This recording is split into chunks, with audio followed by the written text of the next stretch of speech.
more funds for the COVID response. Let me start by emphasizing a consistent message you'll hear from each of us.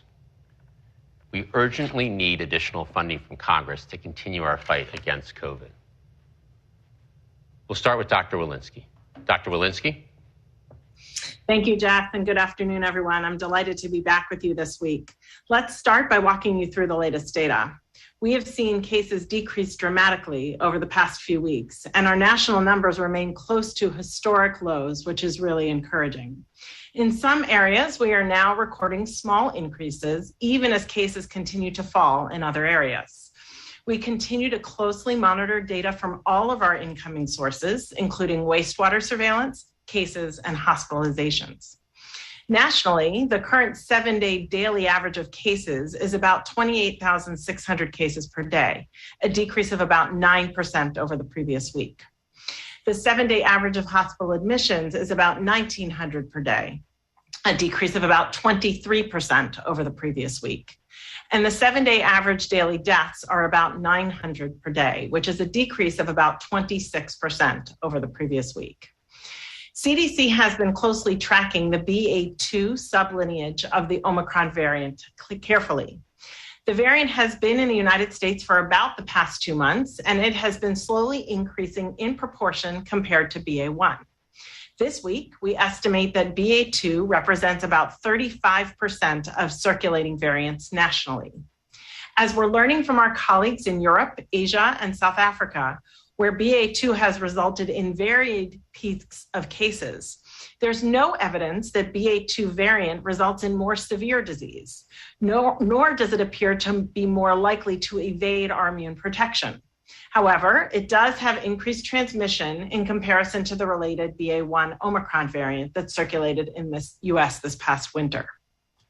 Over the past week, we have seen a small increase in reported COVID-19 cases in New York State and New York City, and some increases in people in the hospital with COVID-19 in New England, specifically where the BA.2 variant has been reaching levels above 50%.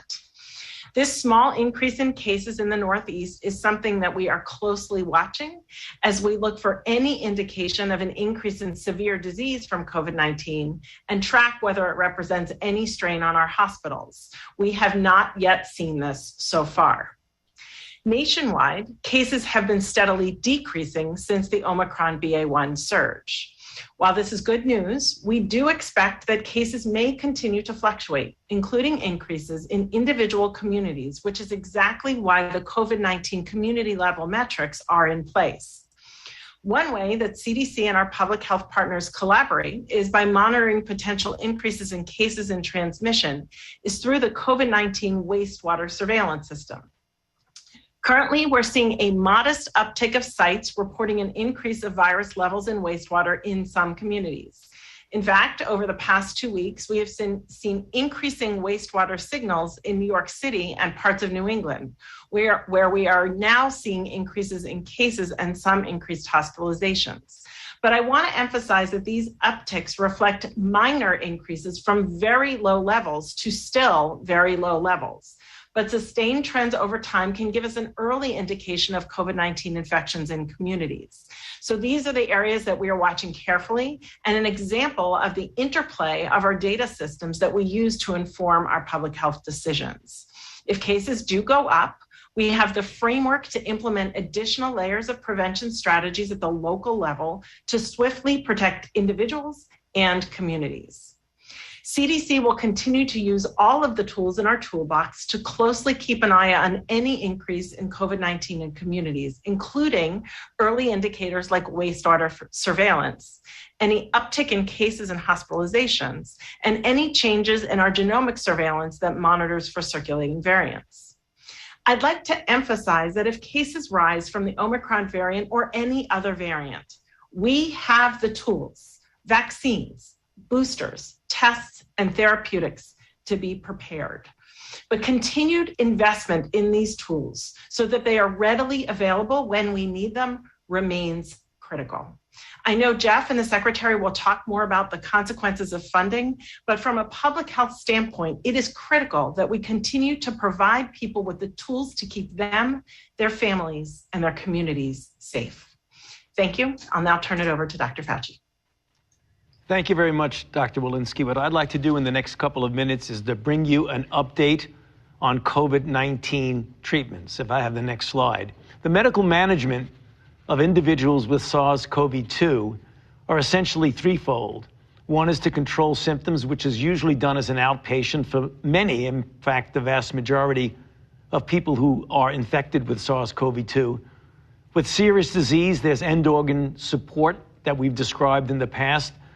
But what I wanted to emphasize over the next couple of minutes is the issue of antivirals and immunomodulators, particularly the newest antivirals, with the purpose of keeping people out of the hospital. Next slide.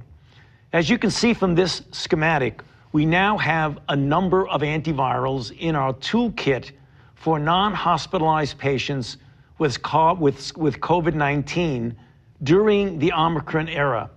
And I want to emphasize during the Omicron era because several of the others, for example, some of the monoclonal antibodies, were negated by the evolution of the Omicron era. What you see on this slide are those interventions which clearly work well to keep people out of the hospital. I want to emphasize for a moment the one you see on the far right, bebtelovimab. I want to talk a little bit about that. Next slide. The FDA authorized this new monoclonal antibody for the treatment of COVID-19 that retains activity in the Omicron era. And it's for individuals as described on this slide with positive results of direct viral testing at high risk for the progression to severe disease and for whom we do not have any other alternative therapies. This is very important because, as shown on the next slide, as we get more variants, we have to make sure, and we have been fortunate for drugs like Paxlovid and others, that they've maintained their efficacy against the variants as they've arisen. As you can see on this slide, there have been a number of evolution of variants, but note that the bebtelovimab actually has no change in its ability to neutralize. A word about this particular monoclonal antibody. Next slide. It was developed from antibodies from a recovered COVID-19 patient, which is generally the source of all of the monoclonal antibodies. It was developed in a collaborative operation with AbCellera and the NIAID Vaccine Research Center, and ultimately developed by Eli Lilly. The reason I bring this to your attention is this the kind of interaction and work that had been done in collaboration between the NIH and our industrial partners.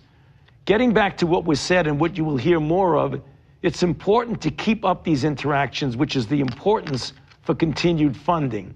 Next slide.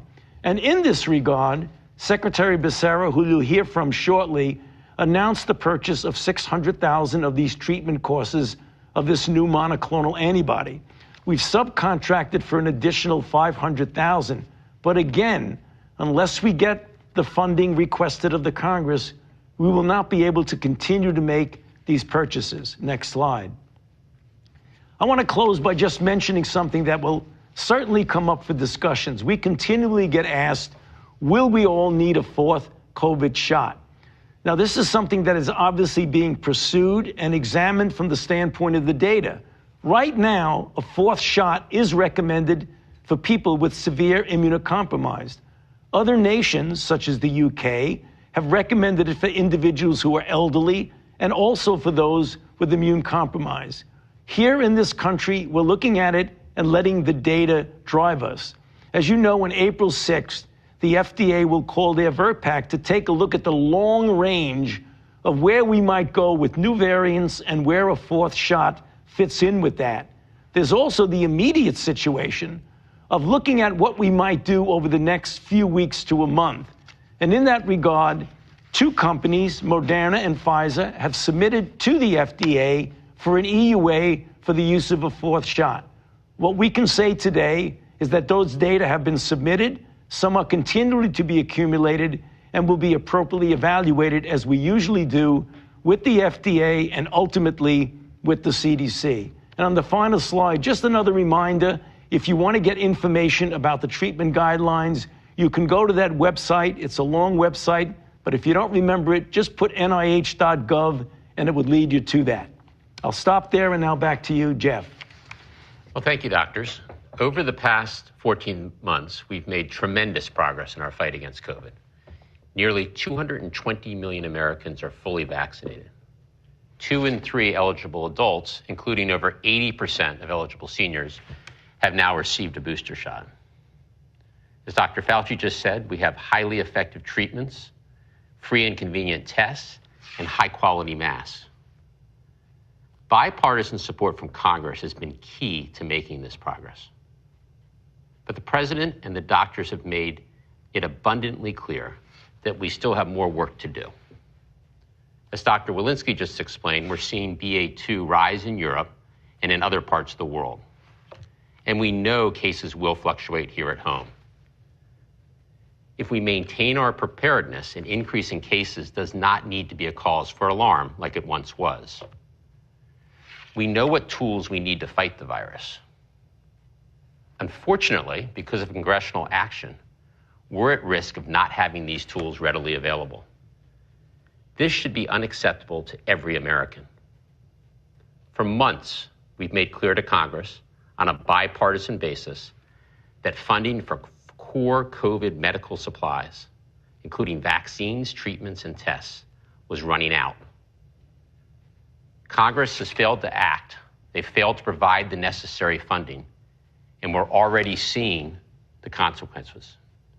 Let me turn to Secretary Becerra to describe what's happening as a result of Congress's failure to provide the necessary funding. Secretary? Thanks, Jeff. As Jeff has said, we're in a new moment in our fight against COVID. We've reached here at this point because so many Americans have stepped up and done their part, and because we've had the resources we need to protect our families and to save lives.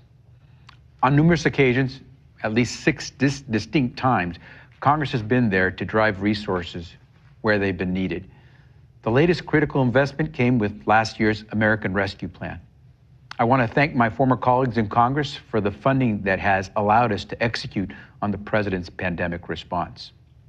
Execution means administering more than 550 million shots in arms here at home, distributing more than 7 million treatments to patients across the country, making hundreds of millions of N95 masks and at-home tests available to the American people for free, and leaving no community behind, including by funding more than 1,400 community health centers so they can give vaccines, treatments, tests, and masks to patients without charge.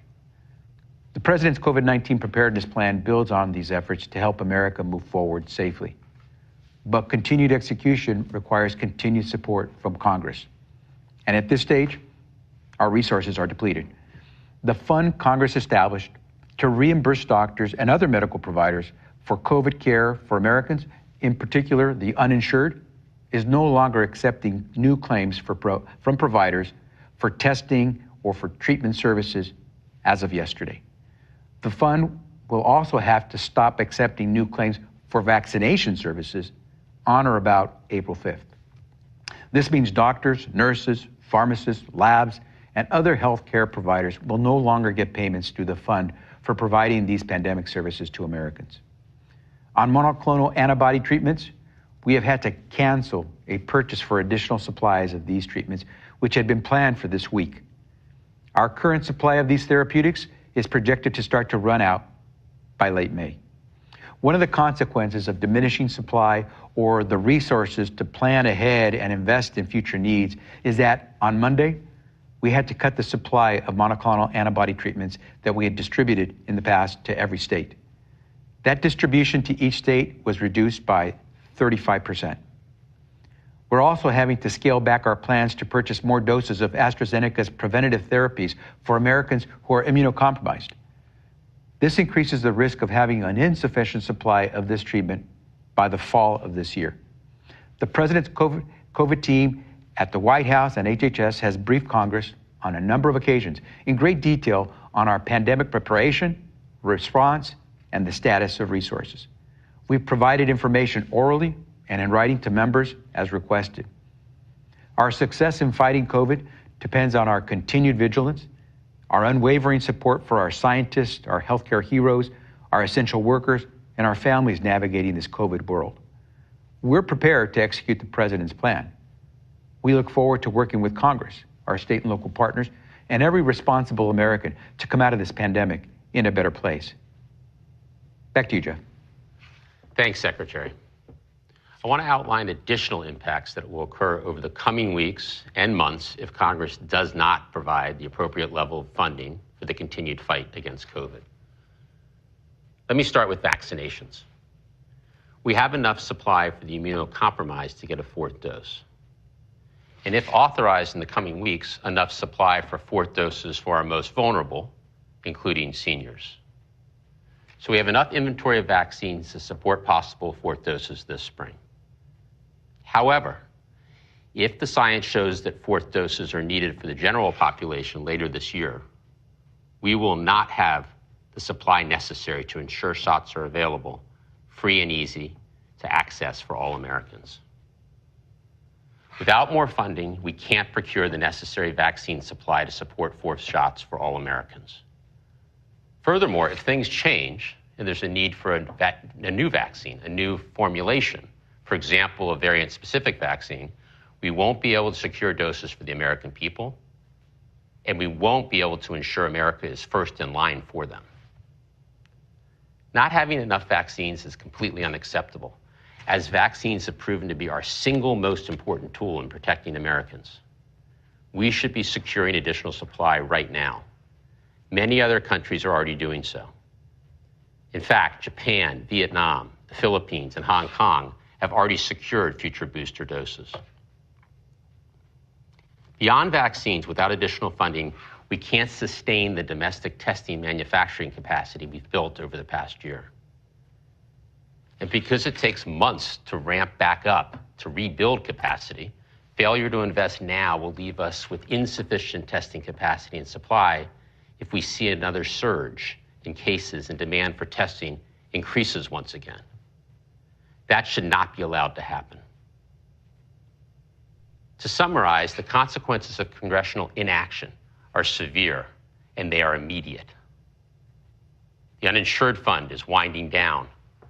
Fewer life-saving monoclonal treatments are being sent to states.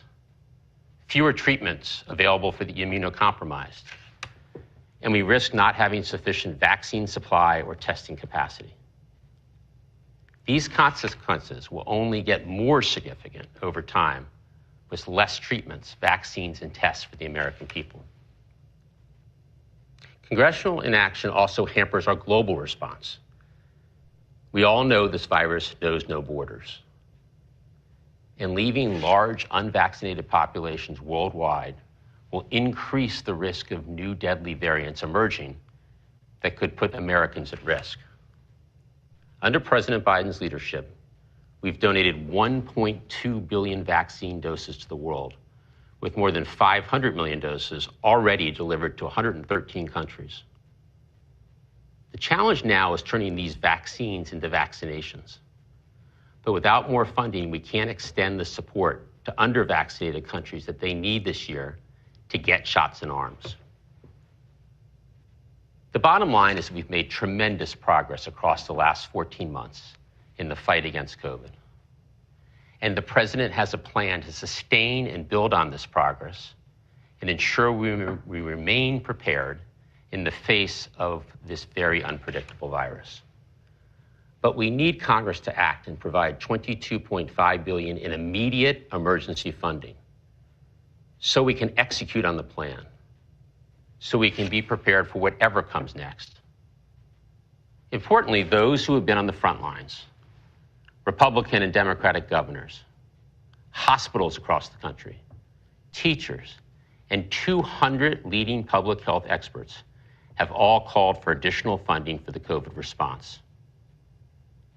Further congressional inaction will set us back, leave us less prepared, and cost more lives. There's no time to waste. Congress needs to act. With that, let's open it up for questions. Over to you, Kevin. Thanks, Jeff. We have time for a few questions today, so everybody please keep their questions brief. First, let's go to Sabrina Siddiqui at the Wall Street Journal. Thank you, as always, for doing the briefing. I just wanted to circle back to the BA.2 variant. Is it your expectation that that will become the dominant strain here in the U.S.? And while cases overall, as you said, are in decline nationally, do you expect that we may still see an Omicron-type surge as we did over the winter? And how are you defining, the community transmission levels in terms of restrictions like masks, to move from low to medium to high? Is it focused just on hospital admissions, or is there a certain threshold or benchmark of cases that would necessitate, for example, bringing back masks? Thank you. Okay, Dr. Walensky. Yeah, thank you, Sabrina. So we do anticipate, and we have seen over the last 8 weeks as we've been following BA.2 here, that it is representing an increasing proportion of the cases that we have. Now, of course, that is a smaller number of cases, but we do anticipate over the weeks that we may see it become the predominant variant here, as it has already in the Northeast. In terms of how we're defining and what I will say, though, is back to what Jeff and I just spoke about. Should we see more BA.2, we actually have the tools. While it is slightly more transmissible than the original Omicron, our vaccines work, our boosters work, and it does not indicate more severe disease than the original Omicron. So those tools are going to be key in protecting ourselves and our communities against BA.2. In terms of our COVID-19 community metrics, we look at hospitalizations for COVID-19, we look at hospital capacity, and importantly, we also look at cases. So all of those go into the formulation as we use those metrics for future guidance. Next question, please. Let's go to Betsy Klein at CNN. Hey, thanks for taking my question. Given Dr. Fauci's remarks on the consideration of a second booster for adults potentially within the next few weeks, and then your comments, Jeff, that there won't be supply for Americans who aren't seniors or immunocompromised without congressional action, should those Americans expect to pay out of pocket for an extra booster? And will there be vaccine supply for Americans who haven't necessarily had a first, second, or third shot yet and choose to do so in the coming weeks? Yes, let me make it clear that we do have sufficient current inventory of vaccines, both at states and pharmacies and other access points around the country, and in our central inventory for fourth doses, if they're called for, this spring for our most vulnerable, including seniors. Where we do not have sufficient doses is later in the year, if the science dictates that all Americans should get a booster, or if there's a need for a new formulation of the vaccine, a variant-specific vaccine, for example, then we will not have sufficient supply. In terms of people getting their primary series, their first or second dose, or their first booster, we continue to have sufficient supply in the near term. Next question, please. Let's go to Peter Sullivan at The Hill. Hi, thanks. I wanted to ask on the funding issue. Senator Romney said today that he's expecting a new proposal from Democratic leadership. Sounds like with some new offsets in it. Is the White House involved in that new proposal? And, do you feel like you need to engage on the offset question a little more, given that Republican senators still seem to be saying it needs to be offset? So let me just sort of step back and start with our Hill engagement and how long we've been at this. We've been extensively engaged with Congress for months now. And, going back to just after the new year, mid-January, we've been working with members of Congress, Democrats and Republicans, on the funding needs for the COVID response. We've hosted dozens of briefings. We've held more than 36 conference calls, and we've shared more than a dozen funding tables. We've given Congress a full accounting of every dollar that's been spent on the COVID medical response, and a full accounting of the entire American Rescue Plan, which, as you all know, goes well beyond the direct medical needs. We've also provided all the specifics of the planned additional funding, how it'll be deployed against additional purchase of monoclonals and pills and vaccines, as we were just talking about. In total, I brought it with us, we've sent 385 pages of documents and tables to Congress. So let me be very clear. Congress has all the information it needs, and we've been responding to questions for months now. Congress has had plenty of time to act, and time is of the essence, as we heard across the briefing today. With every day that passes, we risk not having the tools we need to fight COVID. And the bottom line is just crystal clear here. The virus is not waiting for Congress to act. With every minute this funding request is stalled, we're losing our ability to protect people and be prepared. In terms of offsets, this is an emergency funding request, and there's not been a need for offsets for an emergency funding request. So we fully believe that Congress should act. They should fund the $22.5 billion, and there should be no need for offsets. Next question, please. Let's go to Meg Terrell at CNBC. Well, thanks. I'm wondering if Dr. Fauci or Dr. Walensky could give us some reflections on the news from Moderna today, the results they put out in a press release for kids under 6 for the vaccine. And then also for Jeff or the secretary, how does the funding situation impact the potential vaccine rollout for kids under 6? Is there sufficient supply for them? And if there's not vaccine being paid for in the same way by the government, could that affect kids being able to access vaccines too? Okay, Dr. Fauci on the Moderna news. Yeah, thank you for that question, Meg. So the data and the announcement made by Moderna reflects a study done in collaboration with the National Institutes of Health, in which they looked at the effect of a 25 microgram dose of the Moderna product in children within the age group of 6 months up to 6 years, less than 6, but from 6 months up. The primary endpoint of the data was not an efficacy endpoint. It was immunogenicity, to see if that dose in that particular cohort induced a response comparable to the higher dose that you see in the adults. And it met that primary endpoint. Also, the safety profile was quite good. Nothing more or less than you would naturally see with so many other vaccinations. However, there was enough events with regard to infection and enough people in the study that they were able to get an efficacy signal. But the efficacy signal was for infection, and there was not enough or any severity of disease either in the placebo or in the vaccine group to make any determination of the efficacy against severe disease. The efficacy against infection was 44%. Now, that may seem like a low number, but in the era of Omicron, this is actually quite comparable to the efficacy against infection in what we're seeing now with other vaccines. So the data look pretty good right now. They're going to make those data available to the FDA. They will be submitting within a reasonable period of time for an EUA for that particular group, for that particular purpose. In terms of the supply, we do have that supply secured for kids under the age of 6. So that is good news. And we will be ready operationally if the vaccine and when the vaccine is authorized and recommended, and we'll have those vaccinations available at tens of thousands of locations across the country that parents know and trust. So we do have the supply secured, and we will be ready operationally. Next question, please. Let's go to Jeff Mason at Reuters. Thank you. One follow-up on the issue of an additional booster.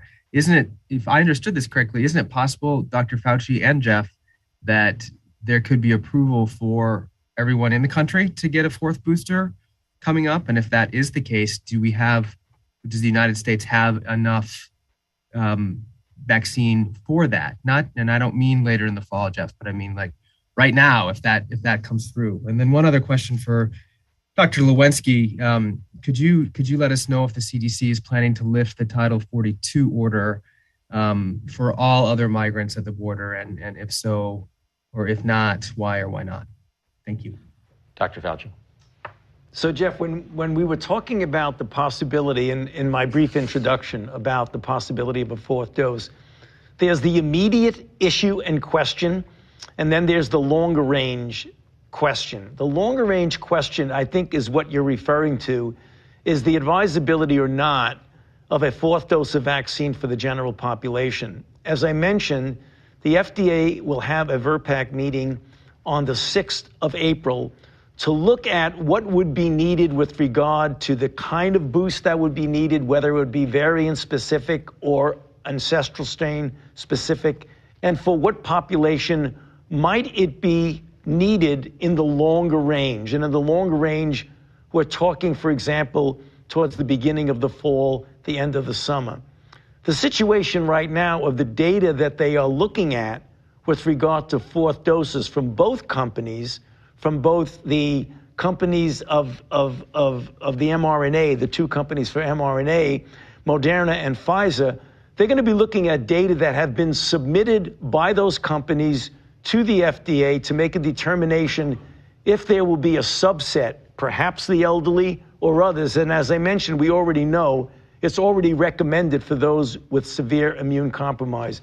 So people need to understand the difference between what's being looked at in the next few weeks for the immediate versus the longer range, which would involve the question you also asked of Jeff, if a determination is made that we need to do boosters for everyone, will there be available supply? But Jeff, back to you. I think you captured it well. I think that we do have a sufficient supply for what we anticipate could be authorized and recommended in the coming weeks, months. However, when you get later in the year, if there is vaccine fourth dose recommended for all Americans, we need the funding to secure enough supply to ensure that we have sufficient doses for all Americans.